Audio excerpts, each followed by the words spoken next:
میرے پاس ایک شخص آیا, اس بھیکاری تھا, غریب آدمی بنا ہوا تھا کہ میرے گھر میں, میں نے گھر جا کے دیکھا گھر میں واقعی کچھ بھی نہیں تھا, ہائے ہوئے ایسا بیچارہ رونا دھونا. تو میں نے کہا دیکھو میں تمہیں بھیک نہیں دیتا. اس نے کہا میں ہوں بھی خاندانی آدمی, مجھے بھیک کے پیسے, یہ خاندانی کا لفظ میں نے وہاں سے بہت زیادہ سیکھا ہے. کہہ رہے ہم خاندانی لوگ ہیں, ہم بھیک. تو کہہ رہے میں نے کہا ٹھیک ہے پھر آپ مزدوری کرو. کہہ رہے میں ریڑھی لگاؤں گا. میں نے کہا چلو. میں خود اس کے ساتھ جوڑیا بازار گیا, وہاں سے 2 ریڑیاں خریدیں اپنے خرچے پہ, اس کو دیں. میں نے کہا کیا آم کا سیزن چل رہا تھا, میں نے کہا ٹھیک ہے یہ پیسے لو, جاؤ آم لے کر آؤ. اور میں نے تھوڑا سا پروفٹ اپنا اس میں رکھ لیا کہ جتنی ارننگ ہوگی اس میں اتنے فیصد مجھے دے دینا, ٹھیک ہے نا. تو آپ نے وہ ارننگ لے کے وقف کر دیا. اپنا بزنس بھی کر سکتے ہو ایسے. تو میں تو آپ کو وقف بزنس تو آپ بہتر جانتے ہیں نا, میں تو آپ کو کہہ رہا ہوں فی سبیل اللہ اس طرح بھی رقم وقف کی جا سکتی ہے. تو بھائی 20% مجھے دے دینا. پھر ہم نے اس کی جو بھی شرائط آدمی کر لے کہ میں نے کیا کرنا ہے اس کا. تو جوڑیا بازار سے ہم نے اس کو 2 ریڑیاں دلائیں. اس کو ہم نے پھر آم اور کیلے اس کا اس نے بزنس شروع کیا. اس کو میں نے پہلے 20,000 روپے دیے, پھر 35,000 روپے. اس نے بزنس کیا, کمانا شروع کیا, 20% مجھے دیتا, 80% خود رکھتا اور ٹھیک ٹھاک پروفٹ ہونا شروع. پھر جی آیا کہ اب وہ میں اصل میں گودام لینا چاہ رہا ہوں تاکہ میں مال کیا اٹھاؤں, کاروبار تو بڑھتا ہے نا. پھر ہم نے کہا جی اچھی بات ہے. گودام بھی گھر کے قریب ہی کہیں دیکھ لیا اس کا. وہ گودام میں نے جا کے دیکھا بھی, چیک بھی کیا. میں نے کہا اچھا ایک غریب آدمی کو کیا ہو رہا ہے, یہ کیا کسی کو پیسے پکڑا دو تو ختم ہو جاتے ہیں, اس طرح کاروبار رن کر کے دو اس کو, اپنا بھی فائدہ اس کا بھی فائدہ. اپنا پروفٹ تھوڑا رکھو تاکہ ایسا نہ ہو کہ وہ بیچارہ جب زیادہ بڑھ جائے کاروبار پھر آپ پروفٹ کا ریشو بڑھا بھی سکتے, لیکن وقف میں نہیں بڑھا سکتے. ہم نے جناب اس کو پورا گودام بھی لے کے دے دیا. اس نے وہ کیلے لا کے, کچے کیلے ہوتے تھے اس میں وہ کیمیکل لگتا ہے نا, اس سے پکتے ہیں, وہ پک بھی رہے ہیں. اور جناب بزنس ٹائٹ. اتنا پروفٹ مجھے شروع ہو گیا کہ اب ہم نے تمیز سے بات کرنا لوگوں سے چھوڑ دیا. سمجھ میں نہیں آ رہا تھا. گاڑی جو ہے ہم کرولا لیں, وٹس پہ ہاتھ ڈالیں, وٹس چھوٹی گاڑی ہے, مزہ نہیں آئے گا. یعنی اس میں بہت بڑا کاروبار ہو گیا. گودام کے گودام بھر گئے بھائی, نواب شاہ سے ڈائریکٹ زمینوں سے مال اٹھ رہا ہے. ٹائم لگتا ہے لیکن بڑھتا ہے کاروبار.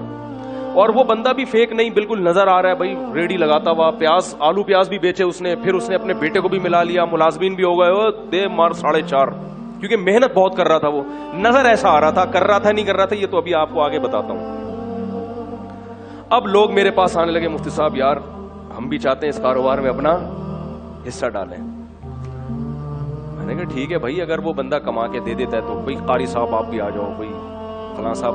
شکر ہے ایک قاری صاحب ہی آئے, وہ بھی مالدار آدمی تھے. اس کے علاوہ پھر میں نے کسی سے, میں نے کہا نہیں بھائی اس کو ایک دیکھتے ہیں, ابھی چلنے تو دو, ابھی تو 1 سال بھی پورے طور پر نہیں ہو سکا. تو جی ہم اس کے گھر بھی جاتے تھے اور وہ ہمارے گھر آتے تھے. بڑا اچھا ماشاءاللہ ہمارا بزنس شروع ہو گیا, اس کو ٹھیک ٹھاک پروفٹ ہونا شروع. لیکن میں نے دیکھا کپڑے وہی اس کے چماروں والے. ہم تو سوچ رہے ہیں کہ چاند پہ پہنچے یا مریخ کا سفر کریں. ابھی امریکہ یورپ تو چھوٹی بات ہو گئی تھی ہمارے لیے نا, ٹھیک ہے, تو خلائی سیارے میں بیٹھتے ہیں, کہیں کائنات کی سیر کر کے آتے ہیں. تو بالآخر ایکسپورٹ کی بات شروع ہو. بھئی اب کب تک غریبوں کی طرح ملک میں جو ہے وہ ٹرک خرید کے بیچتے رہیں ہیں بھائی, کنٹینروں پہ بات آنی چاہیے. اب کیا خیال ہے؟ تو جتنے کما رہا تھا نا اس سے ڈبل انویسٹ ہو رہے تھے. بات آ رہی ہے سمجھ میں؟ جیسے آج اتنا پروفٹ دے دیا, 1 مہینے میں اتنا دے دیا, تو اب بھائی کاروبار تو ہر آدمی کہتا ہے بڑھاؤ, تو اور اس کو دے دیے ہم نے پیسے, اور کاروبار نظر آ رہا ہے. آلو پیاز ٹماٹر بھی بکتے ہوئے نظر آ رہے ہیں. گودام سے منڈی بھی جا کے میں نے دیکھا, وہاں بھی باقاعدہ اس کی ایک شاپ ہے جہاں سے وہ سارا بزنس ہو رہا ہے. ایک دن وہ میرے پاس آیا, کہنے لگا کہ مولوی صاحب میں تو جا رہا ہوں سفر پہ 10-15 دن کے لیے, تو مال اتارنا ہے منڈی سے, اتنے پیسے مجھے چاہیے, اور یہ پیسے کل ہی میں آپ کو ریٹرن کر دوں گا, اور مجھے جناب پہنچنا ہے. تو میں نے دے دیے اس کو. میں نے کہا یار یہ میرے حج کے پیسے ہیں, جو حج کی درخواست میں دینے والا تھا, یہ لے کے کہیں ایسا نہ کہہ رہا یار مسلمان کسی کے حج کے پیسے کھائے گا. ہم نے ایسے ایسے حرام خور دنیا میں دیکھے ہیں کہ آپ کو ہم کیا بتائیں. اس کا بیٹا وہ بیمار بنا ہوا تھا, اس نے کہا یار حج, ہم نے کیا کلمہ نہیں پڑھتے؟ بیانات میں بھی بیٹھتا تھا وہ آ کے اور کہتا تھا ہم سید ہیں, اور کہتا تھا مفتی صاحب پیسہ پکڑانے سے پہلے یہ دیکھو کہ بندہ خاندانی ہے یا نہیں ہے. سمجھ رہے ہیں؟ یہ بڑی گنتیاں سیکھی ہوئی ہوتی ہیں, تبھی کسی کی چکنی چپڑی باتوں میں مت آؤ.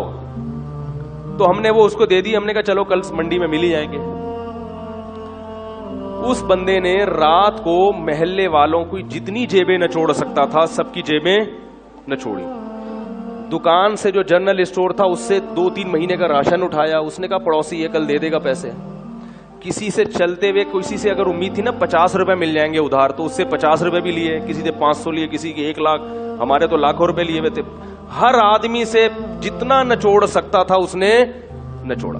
اسٹیمپ پیپر پہ جو ہمارا ایگریمنٹ ہوا تھا وہ لکھا ہوا تھا اس کے انگوٹھے کے ساتھ, یعنی میرے تو اس سے جو پیسوں کا لین دین تھا ریٹرن بھی تھا نا سارا, انگوٹھا بھی, آئی ڈی کارڈ بھی, سب کچھ. اب جناب وہ انگوٹھا لے کے اب تک میں 10 سال سے بیٹھا ہوں. وہ انگوٹھے کا کیا کریں گے بھائی, کیا خیال ہے؟ انگوٹھے سے کچھ ہوتا ہے؟ خیر جی, ہم اگلے دن جب پہنچے تو کوئی بندہ ہی نہیں تھا. پتا چلا کہ راتوں رات گودام بھی اس نے اس کا بھی سودا کیا ہے, گودام والے کا 3-4 مہینے کا کرایہ بھی ہضم کیا, اور جتنا مال گودام میں پڑا تھا پہلے سے اس نے کوئی اس کا سودا کیا ہوا تھا کہ بھئی اس کا پروگرام تھا اس دن بھاگنے کا. وہ راتوں رات اس نے سارا مال سستے داموں بیچا. وہ پیسے الگ, ہمارے پیسے الگ, جو ہمارا پروفٹ تھا وہ الگ, حج کے پیسے الگ. اور محلے والوں میں کسی سے 500 لے سکا, 50 لے سکا, 10 روپے مل سکے. جنرل اسٹور والے سے پیسے لے کے 12 سال ہو گئے میرے بھائی, 10 سال ہو گئے, صرف انگوٹھا ہے اس کا میرے پاس. 10 سال کے بعد میں نے کرنا سوچا کہ اس انگوٹھوں کو دیکھ کے کیا آدمی حسرت کرے, اس انگوٹھے کو بھی, کیونکہ کچھ بھی نہیں ہو سکتا, کچھ بھی نہیں ہو سکتا. کراچی اتنا بڑا ہے کہ وہ غائب. پھر پتا چلا کہ محترم کا بزنس ہی یہی ہے, یہ غریبوں والے کپڑے پہنتے ہیں, گھر میں کوئی بھی چیز نہیں رکھتے. کچھ ادھار غریب بچے لیے ہوئے ہیں اس نے رینٹ پہ, ٹھیک ہے نا, غریبوں سے 2-4 بچے ادھار لے کے رکھ دو بھائی, کوئی آئے گا تو منہ دکھانے کے کہ یہ میرے بچے ہیں. اس طرح کا پتہ نہیں, اب ہو سکتا ہے اپنے ہی بچے ہوں, واللہ عالم. تو ان کا کئی سالوں سے یہی کاروبار. کیا ہوا کہ ہم نے اس کو تلاش کیا, نہیں ملا, غائب ہو گیا. ہم نے کہا چلو بھائی جو چیز قسمت میں نہیں تھی وہ. ایک دن ایک سبزی منڈی سے ایک پٹھان آیا باجوڑ کا, مجھ سے ملنے کے لیے, بڑا لمبا تڑنگا. کہنے لگا وہ بندہ تھا اس نے آپ کے پیسے لے کے بھاگا. میں نے کہا ہاں. کہہ رہے میں منڈی میں کئی سال سے کاروبار کر رہا ہوں, آج تک مجھے کسی نے چونا نہیں لگایا. پوری کہہ رہے میں اتنا ہوشیار آدمی ہوں کہ مجھے چونا لگانا آسان نہیں ہے. کہہ رہے کہ یہ آدمی مجھ سے کئی لاکھ روپے لے کے. میں نے کہا پھر کیا؟ کہہ رہے میں مفتی صاحب آپ کو یہ بتانے کے لیے آیا ہوں کہ اللہ کی قسم مجھے پیسہ نہیں چاہیے. کہہ رہے میں نے قسم اٹھائی ہے, میں نے بندوق خریدی ہے کہ یہ مجھے اگر مل گیا, اس کے سر میں اگر میں نے 7 گولیاں نہیں اتاری تو میری بیوی کو 7 طلاقیں. میں نے کہا کیا کر رہا ہے بھائی؟ کہہ رہے نہیں مجھے پیسوں کا غم نہیں ہے, پوری زندگی مجھے کسی نے چونا. تو میں نے کہا جب اتنے بڑے فنڈر کو چونا لگ گیا تو بھائی ہم تو اس فیلڈ کے ہیں ہی نہیں. تو اس نے بندوق, اس نے کہا کہ مجھے بس یہ بتاؤ ہے کہاں, مجھے پیسے نہیں چاہیے. کہہ رہے میں نے اس کے سر میں کتنی گولیاں اتارنی ہیں, نہیں اتاری تو میری بیوی کو طلاق ہے. تو اس لیے یہ جو ریڑی ویڑی کا میں کہہ رہا ہوں نا, وقف کریں, کسی غریب کو ریڑی لے کے دے دیں تو وہ غریب ہو. بہت, میں یہ نہیں کہہ رہا کہ سارے فراڈی ہی ہوتے ہیں, لیکن واقعی دیکھیں اس فیلڈ میں فراڈیوں کا ریشو بولو بھائی زیادہ ہے.